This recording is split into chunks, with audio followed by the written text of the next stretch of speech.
ಸಚಿವ ಸಂಪುಟಕ್ಕೆ ಸೇರಿಸಿಕೊಳ್ಳೋದು ಬಿಡೋದು ಹೈಕಮಾಂಡ್ ನಿರ್ಧಾರ. ಯಾರು ಕೆಲಸ ಮಾಡ್ತಾರೆ ಅನ್ನೋದು ಹೈಕಮಾಂಡ್ಗೆ ಗೊತ್ತಿರುತ್ತೆ ಅಂತ ಶಾಸಕ ರಾಘವೇಂದ್ರ ಹಿಟ್ನಾಳ್ ಹೇಳಿದ್ದಾರೆ. ನಾವು ಜನರ ಅಭಿವೃದ್ಧಿ ಕೆಲಸವನ್ನ ಮಾಡ್ತಾ ಇದ್ದೀವಿ, ಸಚಿವರಾಗುವ ಆಕಾಂಕ್ಷೆ ಇರೋದ್ರಿಂದ ಜನಸೇವೆ ಮಾಡ್ತೇವೆ ಅಂತಂದ್ರು. ಹೈಕಮಾಂಡಿಗೆ ಬಿಟ್ಟಂತ ವಿಚಾರ. ಸನ್ಮಾನ್ಯ ಮುಖ್ಯಮಂತ್ರಿಗಳಿದ್ದಾರೆ, AICC ಇದೆ, ಅವ್ರು ಮಾಡೋಂಥದ್ದು. ನಮ್ಮ ಕೆಪಾಸಿಟಿ ಶಾಸಕರಾಗಿ ಏನು ಅಭಿವೃದ್ಧಿ ಕೆಲಸ ಮಾಡಬೇಕಾಗಿದೆ ಶಕ್ತಿ ಮೀರಿ ನಾವು ಮಾಡ್ತಾ ಇದ್ದೀವಿ. ಶಕ್ತಿ ಮೀರಿ ಮಾಡ್ತಾ ಇದ್ದೀವಿ. ನಮ್ಮ ವ್ಯಾಪ್ತಿಗೆ ಹೈಕಮಾಂಡ್ ತೀರ್ಮಾನ ಮಾಡಿ ಮಾಡ್ತಾರೆ, ಅವ್ರಿಗೆ ಬಿಟ್ಟಂತ ವಿಚಾರ. ಸಚಿವ ಸಂಪುಟ ವಿಸ್ತರಣೆಯ ಬಗ್ಗೆ ಮಾತನಾಡುವಷ್ಟು ದೊಡ್ಡವನು ನಾನಲ್ಲ, ನಾನು ಸಣ್ಣವನಾಗಿರಬೇಕು ಅನ್ಸುತ್ತೆ ಅಂತ ಸಚಿವ ಶಿವರಾಜ್ ತಂಗಡಿಗೆ ಹೇಳಿದರು. ಕೊಪ್ಪಳದಲ್ಲಿ ಮಾತನಾಡಿದವರು, ನಾನು ಸಣ್ಣವನಾಗಿರಬೇಕು ಅನ್ಸುತ್ತೆ, ನನಗಿಂತ ಕಿರಿಯರಿಲ್ಲ, ಶಿವಭಕ್ತರಿಗಿಂತ ಹಿರಿಯರ ಇಲ್ಲ ಎಂಬ ತತ್ವ ನಂಬಿದವನು ನಾನು, ಈಗ ಸಚಿವನಾಗಿದ್ದೇನೆ ಅಷ್ಟೇ ಅಂತ ಹೇಳಿದರು. ಇನ್ನು ವಿಜೇಂದ್ರ ವಿರುದ್ಧ ವಾಗ್ದಾಳಿ ನಡೆಸಿದವರು, ವಿಜೇಂದ್ರ ತಮ್ಮ ಪಕ್ಷದಲ್ಲಿ ಆಗ್ತಾ ಇರುವ ಅಲ್ಲೋಲ ಕಲ್ಲೋಲ ಬಗ್ಗೆ ಗಮನ ಹರಿಸಲಿ. ನನ್ನ ಪಕ್ಷದಲ್ಲಿ ಹೈಕಮಾಂಡ್ ಸ್ಟ್ರಾಂಗ್ ಇದೆ, ನವೆಂಬರ್ ಕ್ರಾಂತಿ ಗೀಂತಿ ಏನಿಲ್ಲ, ನಮ್ಮಲ್ಲಿ ಶಾಂತಿ ಇದೆ ಅಂತ ಹೇಳಿದರು. ರಾಜ್ಯದಲ್ಲಿ ಸಿಎಂ ಬದಲಾವಣೆಯ ಬಗ್ಗೆ ಚರ್ಚೆ ಆಗ್ತಿದೆ. ಈ ಬಗ್ಗೆ ಸಂಸದ ತುಕಾರಾಂ ಪ್ರತಿಕ್ರಿಯೆ ಕೊಟ್ಟಿದ್ದಾರೆ. ಸಿಎಂ ಬದಲಾವಣೆ ಬಗ್ಗೆ ಯಾರೇನೇ ಹೇಳಿದ್ರು ಅದು ಅವರವರ ವೈಯಕ್ತಿಕ. ಪ್ರಣಾಳಿಕೆಯಲ್ಲಿ ಹೇಳಿದಂತೆ ನಾವು ಗ್ಯಾರಂಟಿ ಯೋಜನೆಗಳನ್ನು ಜಾರಿ ಮಾಡಿದ್ದೀವಿ, ಹಲವು ಅಭಿವೃದ್ಧಿ ಕಾರ್ಯಕ್ರಮ ಮಾಡ್ತಾ ಇದ್ದೇವೆ. ಸಿಎಂ ಅವರು ಆಕ್ಟಿವ್ ಆಗಿ ಕೆಲಸವನ್ನ ಮಾಡುತ್ತಿದ್ದಾರೆ, ಏನೇ ಇದ್ರೂ ಹೈಕಮಾಂಡ್ ತೀರ್ಮಾನ ಮಾಡ್ತಾರೆ ಅಂತಂದ್ರು. ಇನ್ನು ಸಚಿವ ನಾಗೇಂದ್ರರವರನ್ನ ಮತ್ತೆ ಸಂಪುಟಕ್ಕೆ ಸೇರ್ಪಡೆ ಮಾಡೋ ವಿಚಾರದ ಬಗ್ಗೆ ಮಾತನಾಡಿರುವಂತಹ ಸಂಸದ ತುಕಾರಾಂ, ಏನೇ ಇದ್ರೂ ಹೈಕಮಾಂಡ್ ತೀರ್ಮಾನ ಮಾಡುತ್ತೆ, ಯಾರು ಕೆಲಸ ಮಾಡ್ತಾರೆ, ಯಾರಿಗೆ ಕ್ಲೀನ್ ಇಮೇಜ್ ಇದೆ, ಎಲ್ಲವೂ ಹೈಕಮಾಂಡ್ ನೋಡುತ್ತೆ ಅಂತಂದ್ರು. ಬಸವ ಸಂಸ್ಕೃತಿ ಅಭಿಯಾನದ ಸಮಾರೋಪ ಸಮಾರಂಭ ಕಾರ್ಯಕ್ರಮ ನಡೆಯಿತು. ಲಿಂಗಾಯತ ಮಠಾಧೀಶರ ನೇತೃತ್ವದಲ್ಲಿ ನಡೀತಾ ಇರುವ ಕಾರ್ಯಕ್ರಮ. ಇನ್ನು ಕಾರ್ಯಕ್ರಮದಲ್ಲಿ ಸಿದ್ಧಗಂಗಾ ಮಠದ ಸಿದ್ದಲಿಂಗೇಶ್ವರ ಸ್ವಾಮೀಜಿ, ಸಾಣೆಹಳ್ಳಿ ಮಠದ ಪಂಡಿತಾರಾಧ್ಯ ಸ್ವಾಮೀಜಿ ಸೇರಿದಂತೆ ಹಿರಿಯ ಸ್ವಾಮೀಜಿಗಳು ಸಿಎಂಗೆ ಸನ್ಮಾನ ಮಾಡಿದರು. ಇನ್ನು ಕಾರ್ಯಕ್ರಮದಲ್ಲಿ ಸಿಎಂ ಸಿದ್ದರಾಮಯ್ಯ ಮಾತನಾಡಿ, ನಾನು ಬಸವೇಶ್ವರರ ಅಭಿಮಾನಿ, ಅವರ ತತ್ವ ಸಿದ್ಧಾಂತಗಳಲ್ಲಿ ನಂಬಿಕೆ ಬದ್ಧತೆ ಇಟ್ಟುಕೊಂಡವನು. ಬಸವಣ್ಣನವರ ತತ್ವ ಸಿದ್ಧಾಂತಗಳು ಎಂದೆಂದಿಗೂ ಪ್ರಸ್ತುತ. ಅಂಬೇಡ್ಕರ್ ಸಂವಿಧಾನದಲ್ಲಿ ಬಸವಣ್ಣನವರ ವಿಚಾರಗಳನ್ನೇ ಅಳವಡಿಸಿದ್ದಾರೆ. ಬಸವಣ್ಣನವರ ವಿಚಾರಗಳು, ಸಂವಿಧಾನದ ಆಶಯಗಳು ಎರಡೂ ಒಂದೇ ಅಂತ ಹೇಳಿದರು. ಬಸವಣ್ಣನವರ ಮತ್ತು ಅವರ ಎಲ್ಲ ಶರಣರ ತತ್ವಗಳು ಎಂದೆಂದಿಗೂ ಪ್ರಸ್ತುತ, ಅಂದಿಗಲ್ಲ, ಇಂದಿಗಲ್ಲ, ಮುಂದೆ ಎಂದೆಂದಿಗೂ ಪ್ರಸ್ತುತ ಇದೆ ಅಂತಕ್ಕಂಥ ಮಾತುಗಳನ್ನ ಹೇಳಲಿಕ್ಕೆ ಬಯಸ್ತಾ ಇದ್ದೇನೆ. ಅದರಲ್ಲೂ ನಮ್ಮ ಸಮಾಜದಲ್ಲಿ ಎಲ್ಲಿವರೆಗೆ ಜಾತಿ ವ್ಯವಸ್ಥೆ ಇರ್ತದೆ, ಎಲ್ಲಿವರೆಗೆ ಮೇಲು ಕೀಳು ಅಂತಕ್ಕಂಥದ್ದು ಇರ್ತದೆ, ಎಲ್ಲಿವರೆಗೆ ಚಿತ್ರವರ್ಣ ವ್ಯವಸ್ಥೆ ಇರ್ತದೆ, ಅಲ್ಲಿವರೆಗೂ ಕೂಡ ಇದು ಬಸವಣ್ಣನವರ ತತ್ವಗಳು, ಬಸವಾದಿ ಶರಣರ ತತ್ವಗಳು ಅತ್ಯಂತ ಪ್ರಸ್ತುತ ಅಂತಕ್ಕಂಥ ಮಾತುಗಳನ್ನ ಹೇಳಲಿಕ್ಕೆ ಬಯಸ್ತಾ ಇದ್ದೇನೆ. ಸಚಿವ ಎಂಬಿ ಪಾಟೀಲ್ ಮಾತನಾಡಿ, ಸಿದ್ದರಾಮಯ್ಯ ಬಸವಣ್ಣನವರ ಅಪ್ಪಟ ಅನುಯಾಯಿ. ಬಸವಣ್ಣನ ಜನ್ಮಭೂಮಿಯಲ್ಲಿ ಮಹಿಳಾ ವಿವಿಗೆ ಅಕ್ಕಮಹಾದೇವಿ ಹೆಸರಿಟ್ಟವರು ಸಿದ್ದರಾಮಯ್ಯ. ಬಸವಣ್ಣನವರ ಬಗ್ಗೆ, ಅವರಲ್ಲಿರುವ ಬಸವಣ್ಣನ ಬಗೆಗಿನ ಗೌರವ, ತತ್ವ ಸಿದ್ಧಾಂತಗಳು ಅನೇಕ ಜನ ಲಿಂಗಾಯತ ನಾಯಕರಲ್ಲಿ ಕಾಣೋಕೆ ಸಾಧ್ಯ ಇಲ್ಲ, ಆದರೆ ಅದನ್ನ ಸಿದ್ದರಾಮಯ್ಯರಲ್ಲಿ ಕಾಣ್ತೀವಿ ಅಂತ ಹೇಳಿದರು. ಬೆಂಗಳೂರಿನ ಅರಮನೆ ಮೈದಾನದಲ್ಲಿ ಬಸವ ಸಂಸ್ಕೃತಿ ಅಭಿಯಾನದ ಸಮಾರೋಪ ಕಾರ್ಯಕ್ರಮ ನಡೆಯಿತು. ಇನ್ನು ಸಮಾರೋಪ ಸಮಾರಂಭದಲ್ಲಿ ಪಂಚ ನಿರ್ಣಯಗಳನ್ನು ಕೈಗೊಳ್ಳಲಾಗಿದೆ.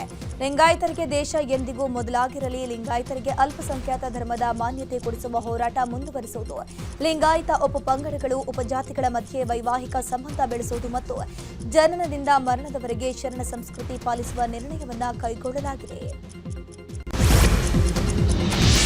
ಮಾಜಿ ಸಚಿವ ರಾಜಣ್ಣ ಟಿಪ್ಪು ಸುಲ್ತಾನ್ರನ್ನ ಹಾಡಿ ಹೋಗಲಿದ್ದಾರೆ.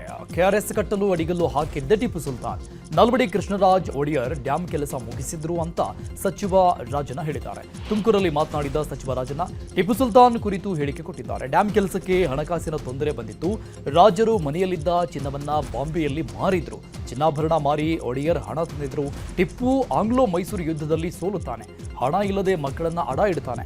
ಟಿಪ್ಪು ಬಗೆಗಿನ ಇತಿಹಾಸವನ್ನ ತಿರುಚಬಾರದು, ನಮ್ಮ ಮಕ್ಕಳಿಗೆ ಟಿಪ್ಪು ಇತಿಹಾಸ ಹೇಳಬೇಕು ಅಂತ ರಾಜಣ್ಣ ಹೇಳಿದರು. ದಾವಣಗೆರೆಯಲ್ಲಿ ವೋಟ್ ಚೋರ್ ಗದ್ದಿ ಚೋರ್ ಸಹಿ ಸಂಗ್ರಹ ಅಭಿಯಾನ ನಡೆಯಿತು. ದಾವಣಗೆರೆಯ ಜಯದೇವ ವೃತ್ತದ ಬಳಿ ನಡೆದ ಕಾರ್ಯಕ್ರಮದಲ್ಲಿ ಎಐಸಿಸಿ ಕಾರ್ಯದರ್ಶಿ ಮಯೂರ್ ಜಯಕುಮಾರ್, ಸಂಸದೆ ಡಾಕ್ಟರ್ ಪ್ರಭಾ ಮಲ್ಲಿಕಾರ್ಜುನ್, ಶಿಗ್ಗಾವಿ ಕಾಂಗ್ರೆಸ್ ಶಾಸಕ ಯಾಸೀರ್ ಪಠಾಣ್ ಭಾಗಿಯಾಗಿದ್ದರು. ಪ್ರತಿಭಟನೆಯಲ್ಲಿ ಮಾತನಾಡಿದ ಸಂಸದೆ ಪ್ರಭಾ ಮಲ್ಲಿಕಾರ್ಜುನ್, ಚುನಾವಣಾ ಆಯೋಗ ಬಿಜೆಪಿ ಸರ್ಕಾರ ಕೈಗೊಂಬೆಯಂತೆ ವರ್ತಿಸ್ತಾ ಇದೆ. ರಾಹುಲ್ ಗಾಂಧಿ ಅವರು ಈಗಾಗಲೇ 2 ಸುದ್ದಿಗೋಷ್ಠಿಯನ್ನು ಮಾಡಿದ್ದಾರೆ. ಬೆಂಗಳೂರು ಕೇಂದ್ರ ಆಳಂದದಲ್ಲಿ ನಡೆದಂತಹ ಮತಗಳ್ಳತನ ದಾಖಲೆ ಜನರಿಗೆ ಒಪ್ಪಿಸಿದ್ದಾರೆ. ಆದರೆ ಚುನಾವಣಾ ಆಯೋಗ ಕೇವಲ ಹಾರಿಕೆ ಉತ್ತರವನ್ನು ನೀಡುತ್ತಿದೆ. ಪ್ರಜಾಪ್ರಭುತ್ವದ ಫೌಂಡೇಶನ್ ಅಲ್ಲಾಡಿಸುವ ಕೆಲಸ ಆಗ್ತಿದೆ ಅಂತ ಆರೋಪವನ್ನು ಮಾಡಿದರು. ಕೊಪ್ಪಳದಲ್ಲಿ ಎಲ್ಲಾ ಕ್ರಷರ್ ಮಾಲೀಕರು ಪ್ರೇರಣಾ ಸಂಸ್ಥೆಯಿಂದ ಕಾಂಕ್ರೀಟ್ ಖರೀದಿ ಮಾಡಬೇಕು ಅಂತ ಸಂಸದ ರಾಜಶೇಖರ್ ಹಿಟ್ನಾಳ್ ಹೇಳಿದ್ದಾರೆ ಅನ್ನೋ ಆರೋಪ ಕೇಳಿಬಂದಿತ್ತು.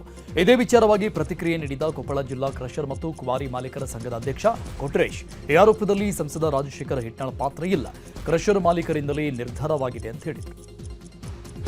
ಇದೇ ವಿಚಾರವಾಗಿ ಶಾಸಕ ರಾಘವೇಂದ್ರ ಹಿಟ್ನಾಳ್ ಪ್ರತಿಕ್ರಿಯೆ ಕೊಟ್ಟಿದ್ದು, ಕ್ರಷರ್ ಮಿಷನ್ ವಿದ್ಯುತ್ ಬಿಲ್ ಕೂಲಿ ಹಣ ನೀಡಲು ಸಮಸ್ಯೆಯಾಗಿದೆ. ಈ ಕಾರಣಕ್ಕೆ ಕ್ರಷರ್ ಮಾಲೀಕರು ಒಂದೇ ಕಡೆ ಖರೀದಿಸುವ ಕ್ರಮಕ್ಕೆ ಬಂದಿದ್ದಾರೆ. ಇದನ್ನು ರಾಜಕೀಯಕ್ಕಾಗಿ ಬಳಕೆ ಮಾಡುವುದು ಬೇಡ ಅಂತ ಹೇಳಿದರು.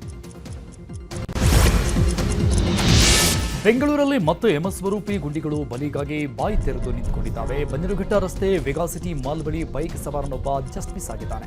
ಅಂಡರ್ ಪಾಸ್ ಬಳಿ ಕಾಮಗಾರಿ ನಡೀತಾ ಇದ್ದ ಹಿನ್ನೆಲೆಯಲ್ಲಿ ಬೈಕ್ ಸವಾರ ನಿಧಾನವಾಗಿ ಚಲಿಸ್ತಾ ಇದ್ದ. ಆದರೆ ಗುಂಡಿಯಿಂದಾಗಿ ಬೈಕ್ ಸ್ಕಿಡ್ ಆದ ಪರಿಣಾಮ ಬದಿಯಲ್ಲಿದ್ದ ಆಟೋದಡಿ ಬೈಕ್ ಸವಾರ ಬಿದ್ದಿದ್ದಾನೆ. ಕೂದಲೆಳೆ ಅಂತರದಿಂದ ಬೈಕ್ ಸವಾರ ಪ್ರಾಣಾಪಾಯದಿಂದ ಪಾರಾಗಿದ್ದಾನೆ. ನಟಿ ರಮ್ಯಾ ವಿರುದ್ಧ ಅವಹೇಳನಕಾರಿ ಪೋಸ್ಟ್ ಪ್ರಕರಣ ಸಂಬಂಧಪಟ್ಟಂಗೆ ಸಿಸಿಬಿ ಸೈಬರ್ ಕ್ರೈಂ ಪೊಲೀಸರು ತನಿಖೆ ಚುರುಕುಗೊಳಿಸಿದ್ದಾರೆ. ಬಂಧಿತ 12 ಮಂದಿ ದರ್ಶನ್ ಫ್ಯಾನ್ಸ್ ಜೈಲಲ್ಲಿ ವಿಲವಿಲ ಒದ್ದಾಡ್ತಾ ಇದ್ದಾರೆ. ಬಂಧಿತರ ಮೊಬೈಲ್ ರಿಟ್ರೀವ್ಗಾಗಿ ಎಫ್ಎಸ್ಎಲ್ಗೆ ರವಾನೆ ಮಾಡಲಾಗಿದೆ. ಎಫ್ಎಸ್ಎಲ್ ವರದಿ ಬಂದ ಬಳಿಕ ಚಾರ್ಜ್ ಶೀಟ್ ಹಾಕುವುದಕ್ಕೆ ಸಿದ್ಧತೆ ಮಾಡಿಕೊಳ್ಳಲಾಗಿದೆ.